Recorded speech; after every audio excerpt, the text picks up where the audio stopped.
Ketemu lagi di episode terbaru. Sudah seminggu lebih aku nggak ngevlog karena ada beberapa tugas atau kerjaan yang harus aku kerjakan, yaitu di luar musik ya. Gitu. Jadi aku belum sempat ngevlog dan eh, ada beberapa yang pengen aku sampaikan juga malam ini. Yang jelas cuman pengen ngupload video aja, pengen tahu kabar-kabar juga supaya info-info terbaru bisa kalian ketahui. Ya udah, sebelum tak lanjut subscribe dulu ya. Yang jelas yang pertama, doa saya untuk kalian semua semoga sehat-sehat semuanya, terbebas dari COVID ya. Yang jelas kalau kemana-mana memang harus pakai masker dan hindari kerumunan lah. Minimal kalau nggak penting banget kamu keluar ya nggak usah keluar. Tapi untuk yang bekerja di luar, tetaplah bekerja, tetaplah semangat, tetapi memakai masker. Pokoknya jaga selalu kesehatan. Nah, ya gini, uh, setelah kemarin saya umumin bahwa video klip You Doni Project yang aku akan pergi itu mundur atau cancel ya, karena masih dalam masa pandemi dan PSBB. Apalagi sekarang diperpanjang ya sampai Februari nanti, dan otomatis juga akan molor lagi. Jadi aku pribadi cuman bisa apa ya, cuman bisa ya udah ikutin aja, ikutin keadaannya, tidak bisa memaksakan karena kalaupun dipaksakan takutnya malah hasilnya nanti nggak maksimal karena banyak himbauan dan aturan atau peraturan yang diputuskan oleh pemerintah agar kita tetap stay home atau di rumah aja. Bagi yang bekerja ibaratnya memang nggak usah keluar-keluar kota gitu. Jadi untuk masa video klip tertunda. Terus kemarin aku juga mau jawab pertanyaan bahwa yang selain video klip itu apa sih. Nah, habis ini Yudi Doni Project mau ngapain lagi. Nah, sekarang saya jawab bahwa nanti setelah video klip aku akan pergi dirilis, ada beberapa rencana sih, yaitu langsung rilis single keempat atau album. Nah itu kemarin masih bisa ada waktu untuk merundingkan nanti kita mau album atau single lagi, karena kita juga melihat kondisi kedepannya ya, secara finansial kita apakah mampu. Kalau album kan kita harus menyiapkan mencetak fisik ya gitu. Kalau rilis digital aman, sudah pakai CP record, jadi kita tinggal rilis aja. Seperti itu informasi yang pertama. Yang kedua, pertanyaan juga mau tak jawab bahwa uh, uh, kapan saya ke Yogyakarta. Ya itu tadi, belum bisa. Bahkan aku untuk menyelesaikan tugas-tugas di Doni Project ini aja belum belum kelar. Jadi kalau ada pertanyaan kapan saya pulang ke Jogja lagi dan beberapa YDP friend di sana pengen ketemu atau pengen ngumpul bareng, ya sabar dulu, nanti kalau sudah ada waktunya saya kabarin.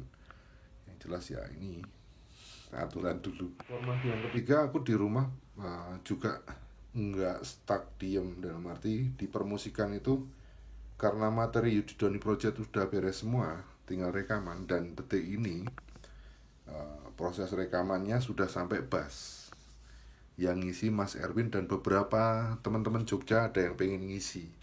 Nah itu yang unik, bahwa kemarin setelah Mas Acep ngisi itu teman-teman yang lain pada pengen ngisi, pengen menyumbang beberapa lagu untuk mengisi bass, ngisi ini. Nah aku juga nggak tahu itu prosesnya yang menghandle Doni dan Mas Hiro. Yang jelas sekarang lagi take bass yang dikerjakan oleh Mas Erwin. Bukan saya sendiri. Ada pertanyaan, sibuk apa Mas selain itu? Ya saya di rumah ya tidak tidak apa ya, tidak diem aja. Aku tetap bikin lagu, nulis lagu. Bahkan ini aku mau ngeluarin single juga, tetapi bukan buat aku, tetapi untuk salah satu penyanyi asal Sukabumi, penyanyi cewek. Nah itu nanti kalian bisa denger lagunya seperti apa. Ya ini masih proses. Temanku ini masih tak suruh latihan dulu lagunya biar dia mendalami. Nanti kalau udah siap ya tinggal rekaman. Nggak sabar kan lagunya kalau habis. Ada pertanyaan lagi tentang industri musik sekarang gimana mas pas pandemi ini? Ya secara jujur kalau yang aku lihat dari mata kepalaku sendiri ya industri musik saat pandemi ini benar-benar ya nggak 100% mati, tetapi kalau untuk perpanggungan jelas-jelas sudah nggak ada izin. Jadi band-band, penyanyi solo ataupun grup-grup itu nggak bisa melakukan panggung-panggungan outdoor. Paling yang masih bisa berjalan lininya yaitu di band-band wedding. Band wedding masih jalan, tapi kalau band cafe beberapa ada yang jalan. Mungkin ketika kafenya itu bukanya pagi, siang, sore itu masih bisa, mungkin masih ada live musiknya juga. Tapi kalau kalau yang malam itu karena semua toko harus tutup jam 7 malam gitu. Jadi kalau dari industri musiknya sendiri yang off air jelas kena atau kena undang-undang ya, tidak bisa ada keramaian. Terus kalau untuk traffic atau industrinya sendiri yang di digital itu masih jalan terus. Bahkan di masa pandemi ini para musisi malah jadi kreatif, lebih kreatif malah. Karena banyaknya waktu luang di rumah. Yang biasanya kalau anak-anak band yang udah jadwalnya ngeri gitu atau banyak, mereka nggak sempet santai di rumah atau bikin lagu.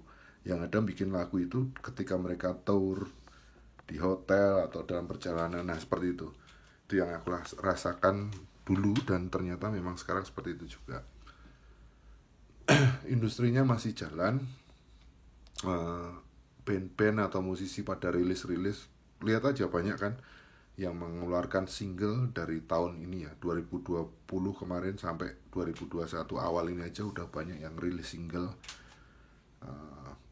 Beberapa band besar juga rilis, penyanyi solo juga rilis, dan banyak lagi musisi-musisi atau band yang baru bermunculan malahan. Jadi yaitu karena mungkin karena banyak waktu luang di rumah, akhirnya mereka memanfaatkan mau ngapain nih, ya udah bikin lagu. Nah, biasanya gitu, rekam kok bagus akhirnya rilis gitu.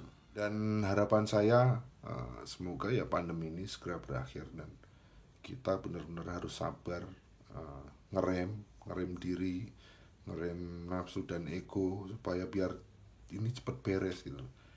Ini vaksin sudah mulai didistribusikan sama pemerintah.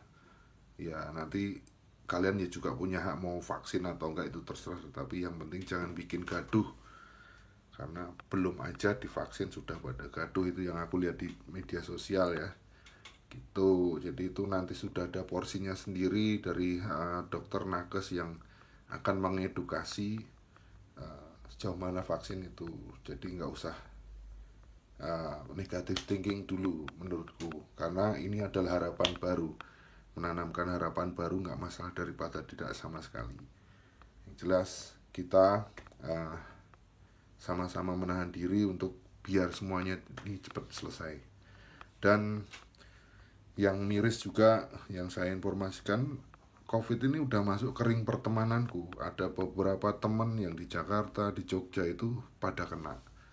Kemarin aku juga di grup WhatsApp kita bahas apa kendalanya, bukan kendala apa yang dia rasakan dari hari 1, 2, 3 itu. Dia cerita gitu, ini gejalanya gini terus kondisiku sekarang seperti ini, isolasi mandiri ya seperti itu. Jadi memang ini ya kita memang harus berusaha menghindari itu gitu, supaya semua virusnya ini cepat hilang dan pandemi ini segera berakhir gitu. Jadi kita bisa normal life lagi, hidup normal, anak-anak bisa sekolah lagi, kita juga bisa bekerja sesuai bidang masing-masing. Nggak seperti ini terus, karena ya setahun itu menurutku sebuah prestasi ya. Selama seumur hidup kita belum pernah merasakan karantina seperti ini selama setahun, bayangin. Nggak terasa kan, kita nggak terasa udah setahun. Dan ya ini pertama kali seumur hidup. Mungkin dulu, zaman dulu ada juga yang namanya virus-virus yang lain. Dan kalau aku ngeliat di historical di Google itu ada juga yang sudah memakai masker zaman dulu itu dengan penyakit yang berbeda-beda ya, virus yang berbeda-beda. Dan tingkat kematiannya pun tinggi dari zaman dulu itu. Ya mungkin ini adalah giliran kita untuk merasakan ini loh, virus ini seperti ini, dan kita harus benar-benar dituntut belajar ilmu sabar, menahan diri, taat peraturan, dan juga pembelajaran bahwa kita akhirnya jadi care terhadap kesehatan gitu. Gak cuman apa yang kita pikirin cuman kerja cari duit gitu kan, tapi ternyata akhirnya kita juga disuruh care dengan kesehatan. Episode ini aku hanya ingin mengajak, yuk kita bersama-sama prihatin, yuk kita berdoa bareng, yuk kita kuat bareng, yuk kita saling bantu-membantu, tolong-menolong, baik yang terdampak bencana dan kita yang di daerah yang masih selamat, belum ada bencana apapun. Kita berhak atau wajib membantu sesama yang terdampak. Kita harus menahan diri, jangan saling menyalahkan, karena ini bukan saatnya saling menyalahkan. Jangan sampai kalian terbawa kalau ngeliat di medsos, apalagi di Twitter, itu banyak-banyak buzzer yang benar-benar mengadu domba. Jadi kalian juga harus benar-benar tegas. Kalau memang melihat sesuatu yang nggak benar, ya kita luruskan, kita tegaskan, karena kita anak muda bangsa Indonesia yang memang harus patut menjaga persatuan. Yang jelas kita harus kompak, saling membantu, tolong menolong. Itu aja, nggak usah dipikirin yang berbau-bau pengen memecah belah. Ya, terima kasih yang udah nonton. Kita akan sambung lagi di episode yang nanti. Semoga besok keadaan juga lebih baik lagi. Jangan lupa subscribe, like, comment, and share. Semangat, kuat ya. Oke guys.